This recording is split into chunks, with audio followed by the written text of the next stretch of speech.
राज्याभिषेक समारोह उमंग उत्साह के साथ बड़े धूमधाम एवं ऐश्वर्य से संपन्न हुआ।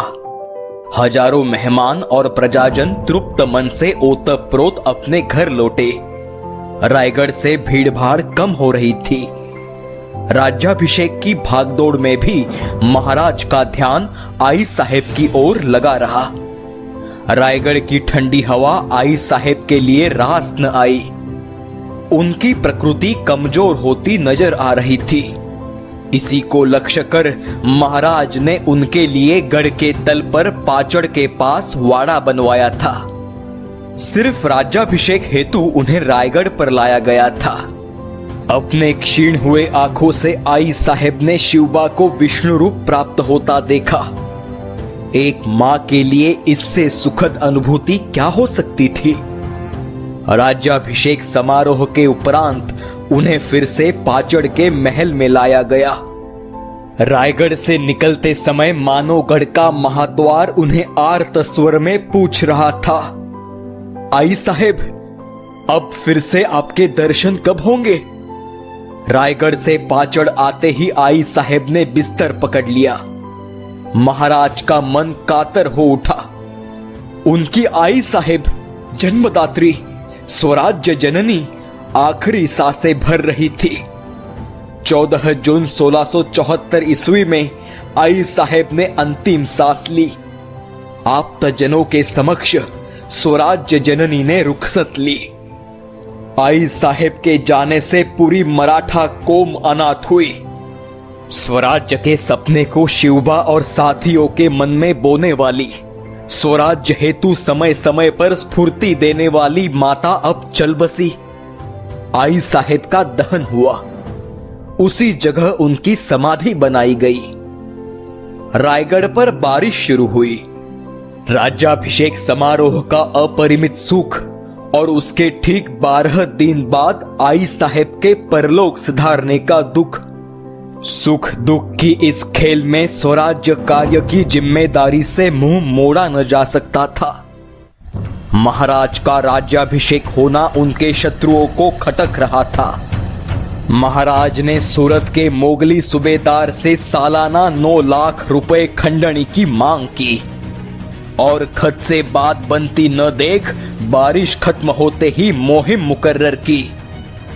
इधर दिलेर खान को औरंगजेब ने दक्खन से वापस बुलाकर बहादुर खान कोकलताश इसे दक्खन की सूबेदारी सौंपी। बहादुर ने पुणे की पूर्व दिशा में 24 कोस पर भीमा तट पर स्थित पेड़गांव में अपनी छावनी बनाई। पेड़गांव के किले को मजबूत कर उसका नामकरण किया बहादुरगढ़। महाराज ने 9000 की फौज भेजी। फौज के सेना धुरंधर का नामोल्लेख इतिहास में नहीं, पर उसने दूरअंदेशी दिखाते हुए अपनी 2000 की फौज आगे भेजकर 7000 की फौज की कानो कान खबर न होने दी। बहादुर खान ने मराठों की फौज आते देख मैदान मारने हेतु अपनी पूरी फौज लगा दी। 2000 की मराठों की फौज मोगलों को काफी दूर तक ले गई देखते हुए 7000 मराठों की फौज ने पेड़गांव पर हमला बोल दिया। छावनी से करीबन 1 करोड़ रुपए उनके हाथ लगे। इसके अलावा बहादुर खान ने औरंगजेब को नजर करने हेतु जमा किए अव्वल दर्जे के 200 नामचीन घोड़े भी हथियाए। सारी संपत्ति लेकर खान की छावनी जलाकर मराठे वापस भी लौटे। वहां 2000 मराठों को सबक सिखाने पीछा करते हुए थक चुका खान और उसकी सेना पेड़गांव वापस लौटे तो शमशान सा नजारा देखकर हैरत में पड़ गए। न तो मराठे हाथ लगे और संपत्ति से भी हाथ धोना पड़ा। अश्विन का मास उजड़ते ही महाराज ने निश्चलपुरी गोसावी के हाथों तांत्रिक पद्धति से अपना राज्याभिषेक करवाया। निश्चलपुरी गागा भट्ट के हाथों हुए राज्याभिषेक से नाराज हुए थे। अक्टूबर की आखिर में छत्रपति खुद खानदेश मुहिम पर निकले। छत्रपति और उनकी सेना का जिक्र होते ही मोगल सरदारों के होश उड़ गए। मराठा फौज ने कुतुबुद्दीन खान की फौज को धूल चटाते हुए धरणगांव जीत लिया, अंग्रेजों का गोदाम लूटा। कुतुबुद्दीन खान की हार देखते हुए मारे खौफ के किसी मुगल सरदार ने सामने आने का दुस्साहस न किया। महाराज सीधे बुरहानपुर तक जाकर फिर रायगढ़ पर लौटे। महाराज को सभी ओर से जीत हासिल हो रही थी, पर जंजीरा का सिद्दी इस बात को नहीं मान रहा था। महाराज ने जंजीरा के सामने राजापुरी खाड़ी के मुंह पर बसा खासा बेट अपने आरमार की मदद से जीत लिया और वहां पद्मदुर्ग किले का निर्माण शुरू किया। पद्मदुर्ग के रक्षणार्थ स्वराज्य का सागराध्यक्ष दरिया सारंग और दौलत खान इनको हुक्म दिया। इस किले का किलेदार बनाया गया सुभानजी मोहिते को। अब महाराज ने फोंडा, कोल्हापुर और कारवार यह आदिल शाही मुल्क को जीतने की ठान ली, परंतु उसी समय कल्याण भिवंडी मोगलों ने जला दिया और उसी समय दक्खन का सूबेदार बहादुर खान बड़ा हमला करने की फिराक में दिखा। महाराज ने यहां राजनीति का पैंतरा चला।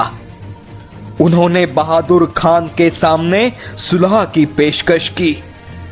महाराज से मिले संदेश से खान तो वारा न्यारा हुआ। मराठों से लड़कर दोबारा अपना अंजाम वह नहीं आजमाना चाहता था, लेकिन इस सुवास के लिए बादशाह की रजामंदी आवश्यक थी और इसमें कम से कम 3 महीने लगते। औरंगजेब फिलहाल पंजाब में था। उतने समय में महाराज कोल्हापुर, फोंडा और कारवार काबिज करने वाले थे।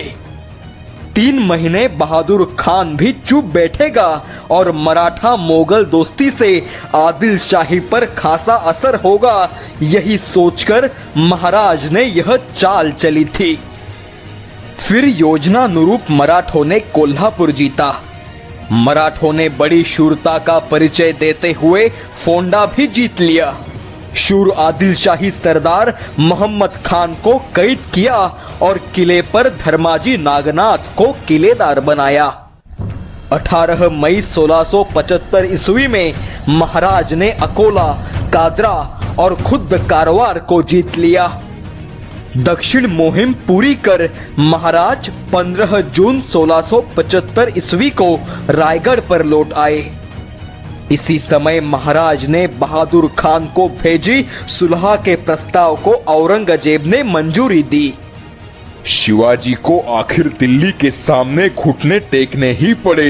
यह सोचकर औरंगजेब बहादुर खान पर निहायत खुश हुआ। फलस्वरूप उसकी मनसब बढ़ाकर एक हाथी बख्शीश के तौर पर बहादुर खान को सौंपा गया। अपनी कार्यकुशलता पर खुश हुए बहादुर खान ने महाराज को संदेशा भिजवाकर सुलह के तयत तय किले स्वाधीन करने का फरमान भेजा। महाराज इस फरमान की राह ही देख रहे थे। बहादुर खान के वकील को महाराज ने हम यह सुलह करे ही क्यों कहकर तुरंत खाली हाथ लौटाया। खान बड़ी बेसब्री से वकील की राह देख रहा था। वकील की बातें सुनकर उसकी आंखों के सामने दिन में तारे चमक गए। सुलह के नाम पर शिवाजी ने 3 महीनों में अपना कार्यभार साधकर हमें चकमा दिया। बादशाह के दरबार में मिला मान सम्मान सब कुछ एक ही पल में नष्ट हुआ। बहादुर खान बेअब्रू होकर मुंह दिखाने के लायक न रहा। औरंगजेब ने उसे खूब खरी खोटी सुनाकर अपमानित किया। पेड़गांव में पहली बार और अब दूसरी बार उसे मराठों से मुंह की खानी पड़ी। महाराज ने अपना मोर्चा जंजीरा की तरफ मोड़ा। उन्होंने अपने अरमार का विस्तार किया। इसी समय पीछे से वेंगुर्ला जलाकर आया सिद्दी संबुल मराठों के घेरे को तोड़कर जंजीरा के अंदर प्रवेश कर गया। मेहनत फिर एक बार रंग न लाई। इसी समय अंग्रेजों ने कूटनीति से महाराज के मृत्यु की झूठी खबर फैलाई। युवराज संभाजी ने ही शिवाजी राजे को जहर पिलाकर हत्या की, ऐसी बातें स्वराज्य शत्रुओं में चलने लगी। ऐसे ही कूटनीति को अपनाकर अंग्रेजों ने आगे पूरा हिंदुस्तान हथियाया। ये उसकी शुरुआत थी। सच तो यह था कि 1676 ईस्वी में महाराज बहुत बीमार पड़े। इसी खबर को दुखद वार्ता में बदलाव कर अपप्रचार किया गया। 15 साल की उम्र से लेकर आज तक महाराज अविश्रांत मेहनत से शारीरिक रूप से थक चुके थे। शारीरिक एवं मानसिक तनाव सहने की स्थिति अब न थी। उन्हें आवश्यकता थी विश्राम की, जो महाराज को मंजूर न था। श्री जगदम्बा की कृपा से महाराज की स्वास्थ्य में काफी सुधार हुआ। आश्चर्य की बात यह थी कि इस काल में इन अफवाहों से स्वराज्य में कोई अफरा तफरी न मची। राजकाज सुचारू ढंग से चलता रहा। महाराज के ठीक होने की खबर पाकर स्वराज्य शत्रुओं को काफी मलाल हुआ होगा। इधर बीजापुर दरबार में अंतर्गत कलह की शुरुआत हुई। बहलोल खान पठान ने वजीर खवास खान को कैद कर उसे मार डाला। आदिल शाही की अव्यवस्था तथा अंतर्गत कलह मराठा राज्य की नींव और मजबूत कर गई। मराठों के द्वारा हो रहे अपमान से दिल्ली में बैठा औरंगजेब बौखला गया। बहादुर खान को नाकाबिल समझ उसे वापस बुलाया। अब औरंगजेब एक ऐसे सिपह सालार की खोज में था जो शिवा को मात दे, बर्बाद कर सके। उसके दिमाग में एक नाम चमक उठा जो मानो प्रति शिवाजी था। शिवा के नाकों में दम करने की काबिलियत रखता था और वह सिपह सालार था मोहम्मद कुली खान। कुछ याद आया? करीब 9 वर्ष पहले इसे जान बख्शने की कीमत पर मुसलमान बनाया गया था। फिर उसे काबुल कंदाहार की पर्वतों में भेजा गया। याद आया? वह था महाराज का एक जमाने का सरसेनापति अर्थात नेतोजी पालकर, जो मोहम्मद कुली खान बनकर औरंगजेब की चुंगुल में फंस गया था। नेतोजी के भाग निकलने के सारे प्रयास असफल साबित हुए थे। 9 साल के बाद हमें कोई कबूल न करेगा सोचकर उसने महाराष्ट्र आने के सपने देखना भी छोड़ दिया था। आज अचानक दक्खन पर हमले की जिम्मेदारी उसी पर सौंपी जा रही थी। उसके मन विचारों का क्या तांडव मचा होगा, इसकी कल्पना भी नहीं की जा सकती। क्या अब दक्खन जाकर शिवाजी महाराज से 2 हाथ करने पड़ेंगे? इन विचारों की उथल पुथल से वह त्रस्त हुआ होगा। औरंगजेब ने दिलेर खान को उसके साथ रवाना किया। इस बार दिलेर खान मुख्य सूबेदार और नेतोजी माने कुली खान उसका नायब था। मुगल फौज निकल पड़ी। 9 साल बाद नेतोजी वल्द कुली खान दक्खन के रास्ते जा रहा था। दक्खन पहुंचते ही महाराज के पास जाने का विचार उसके मन में मंडराने लगा। लेकिन क्या महाराज मुझे अपनाएंगे? महाराज क्या विचार करेंगे? क्या उनका गुस्सा कम होगा? एक नहीं, हजारों सवालों ने उसके जमीर को झकझोर कर रख दिया। जो हो सो हो, ईश्वर ने एक मौका बख्शा है तो महाराज की शरण में जाने का वज्र निर्धार नेतोजी ने अपने मन में कर लिया।